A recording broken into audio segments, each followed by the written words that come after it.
भारत माता की वंदे वंदे वंदे. शाबास. सर्वप्रथम मी भारताचा तिरंगा राष्ट्रध्वजाला मी नमन करतो. आपल्या भारताचे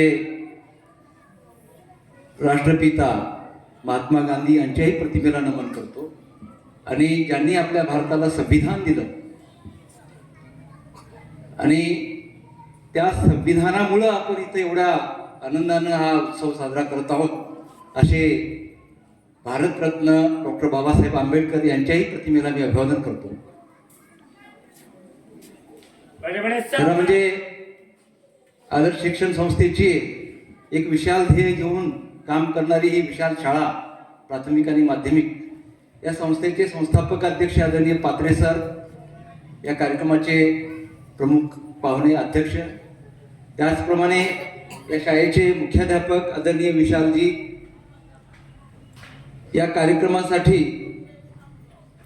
खरं म्हणजे या कार्यक्रमाच्या निमित्तानं ज्यांचा सत्कार करण्याचा आयोजित केला आहे या ठिकाणी आदरणीय कोरके सर, माझे बंधू ज्यांच्यामुळे मी या शाळेत उपस्थित झालो, श्री विठ्ठलरावजी दोघंही, कोरके सरांच्या मॅडम, विठ्ठलरावच्या माझ्या रुक्मिणीबाई, आणि खरं म्हणजे लोकप्रतिनिधी. हा उत्सव जो आहे हा उत्सव खऱ्या अर्थानं लोकशाहीचा उत्सव आहे आणि लोकशाहीच्या उत्सवामध्ये लोकशाहीचा एक प्रतिनिधी म्हणून आदरणीय घोटाळे मॅडम इथे उपस्थित आहेत. त्याचप्रमाणे या संस्थेचे त्यांचे चिरंजीव अध्यक्ष विश्वजितजी, तसेच सदस्य, सर्व या आदर्श संस्थेचे सदस्य, सर्व सन्माननीय सदस्य, सर्व शिक्षक बंधू भगिनी आणि या ठिकाणी आलेले पालक, मोठ्या संख्येनं उपस्थित असलेले पालक आणि हे सर्व विद्यार्थी बंधू भगिनीनो, आजचा हा लोकशाहीचा महोत्सव जो आहे त्यानिमित्तानं मला या शाळेत उपस्थित राहता आलं, मला खूप आनंदाची बाब आहे. या ठिकाणी नेताजीच्या भूमिकेत आलेला हा विराज, त्यानं भाषण पण करण्याचा प्रयत्न केला. निश्चितच त्याच्या भाषणाबद्दल सांगतोय बेटा मी, नाउमेद व्हायचं नाही. Mahatma Gandhi barrister at law, म्हणजे कायद्याची पदवी इंग्लंडमधून घेतलेल्या माणसाला बॅरिस्टर ॲट लॉ असं म्हणतात. त्यांना पदवी प्रदान केल्यानंतर ते भारतात आले आणि त्याने त्यांच्याकडे एक केस आला. पहिल्यांदा एवढा मोठा कायद्याचा अभ्यास केलेला माणूस पण कोर्टात पहिल्यांदा उभं राहिल्यानंतर त्यांचे पाय लडखडायला लागले, सगळं शरीर थरथर कापायला लागलं, त्यांच्या तोंडून शब्द फुटेना, इतकं घाबरून गेले ते. आणि जजच्या समोर काय बोलावं, कसं बोलावं, कशा पद्धतीनं आपल्या केसची मांडणी करावी हे त्यांना सुचत न झालं आणि त्या ठिकाणी ते मटकन खाली बसले. त्यांच्या जीवनातला तो पहिला प्रसंग.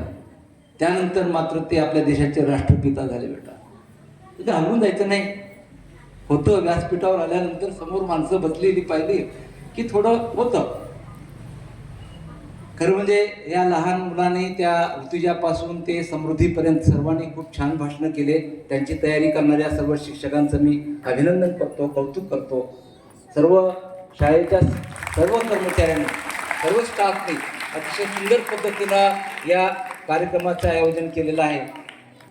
या प्रजासत्ताक दिनाच्या निमित्तानं आदरणीय विशालजींनी खूप सुंदर विवेचन केलं आहे की बा स्वातंत्र्य म्हणजे काय, समता म्हणजे काय, बंधुता म्हणजे काय. म्हणजे आपल्या भारताची जी प्रजासत्ताक दिन आपण साजरा करतोय तो खऱ्या अर्थानं आपण आपलं हे जे संविधान आहे हे संविधान 26 जानेवारी 1950 रोजी आपण स्वीकारलं आणि दररोज आपण त्याची प्रास्ताविका आपल्या शाळेमध्ये म्हणत असतो. त्याचा आत्मा आहे. जगातले सर्वश्रेष्ठ संविधान जर कोणतं असेल तर ते भारताचं संविधान आहे आणि ते डॉक्टर बाबासाहेब आंबेडकरांनी तयार केलं. आणि त्या संविधानामुळं आज आपल्या भारताच्या पंतप्रधान कोण आहेत, राष्ट्रपती कोण आहेत, कोण सांगतंय, सांग बेटा सांग. द्रौपदी मुर्मू, एक आदिवासी समाजातली अतिशय तळागाळातली एक महिला या देशाची प्रमुख होऊ शकते, हे केवळ बाबासाहेबांनी निर्माण केलेल्या या घटनेमुळं, आणि त्याचा महोत्सव आज आपण साजरा करतोय आणि हा आपल्या घराघरापर्यंत पोहोचवायचा आहे. सरांनी सांगितलं, खूप छान सांगितलं विशाल सरांनी, केवळ इथं झेंडा फडकवून नाही तर आपल्या घराघरामध्ये या विचाराचं आज आपण आवर्तन केलं पाहिजे, उजळणी केली पाहिजे. हा विचार प्रत्येकाच्या घराघरापर्यंत पोहोचला पाहिजे. खऱ्या अर्थानं आज आपण स्मरण केलं पाहिजे ज्यांच्यामुळे आपल्याला स्वातंत्र्य मिळालं. गांधीजी असतील, जवाहरलाल नेहरू असतील, लोकमान्य टिळक असतील, भगतसिंग असतील, राजगुरू, सुखदेव, नेताजी सुभाषचंद्र बोस, अशा कितीतरी लोकांचं स्मरण करणं तुमचं आमचं आजचं कर्तव्य आहे. या निमित्तानं आपण त्यांचं स्मरण केलं पाहिजे. भगतसिंगांचं नाव आठवल्यामुळं मी त्यांच्या जीवनातला एक छोटासा प्रसंग सांगतोय, काही हरकत नाही ना सर? भगतसिंग, राजगुरू आणि सुखदेव लक्षात ठेवा सगळ्यांनी, त्यांना फाशीची शिक्षा झाली होती. हे फार मोठे क्रांतिकारक आहेत. त्यांच्या प्रतिमेचं दररोज आपण पूजन केलं पाहिजे, त्यांचं आपण स्मरण केलं पाहिजे. असे पूजनीय आहे ते. आणि ही तरुण मुलं, अहो 20, 25, 30 वर्षाची, 24, 25, 26, 28 वर्षाची ही मुलं, यांनी इंग्रजाविरुद्ध बंड केलं. ते पकडले गेले. अहिंसा तत्वज्ञानावर त्यांचा विश्वास होता. शस्त्रानंच क्रांती होते या तत्वज्ञानावर त्यांचा विश्वास होता. आणि त्यांनी शस्त्र उभारलं इंग्रजाच्या विरोधात, बंड केलं इंग्रजाच्या विरोधात, आणि त्यांना पकडलं गेलं आणि त्यांना फाशीची शिक्षा सुनावण्यात आली. ते जेलमध्ये होते हे तिघही. यांची दिनचर्या फार सुंदर होती. पहाटे उठलं की व्यायाम करायचं, दिवसभर वेगवेगळ्या ग्रंथांचा अभ्यास करायचा, वाचन करायचं. तिथल्या छोट्या छोट्या चर्चामध्ये राष्ट्रभक्तीपर भाषणं द्यायची त्या कैद्यांना. आणि अशा पद्धतीची दिनचर्या त्यांची चालणार. दिवसभर काबाड कष्ट करायचं, जेलमध्ये जी कामं लावतील ती कामं करायची. आणि त्यांचा फाशीचा दिवस उजाडला सर पात्रे साहेब, फाशीचा दिवस उजाडला. येणार होता, दुसऱ्या दिवशी फाशी दिली जाणार होती सकाळी 6:30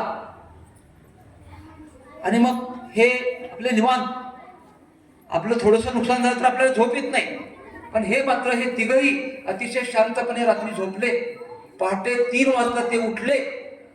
पहाटे 3 वाजता उठून त्यांनी व्यायाम करायला सुरुवात केलं.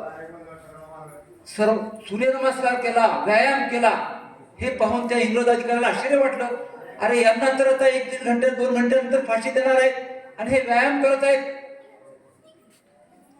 त्यांनी प्रश्न विचारला, अरे तुम्हाला व्यायाम करून काय फायदा आहे? आता तुम्ही तर आता मरणार आहात. त्यावेळी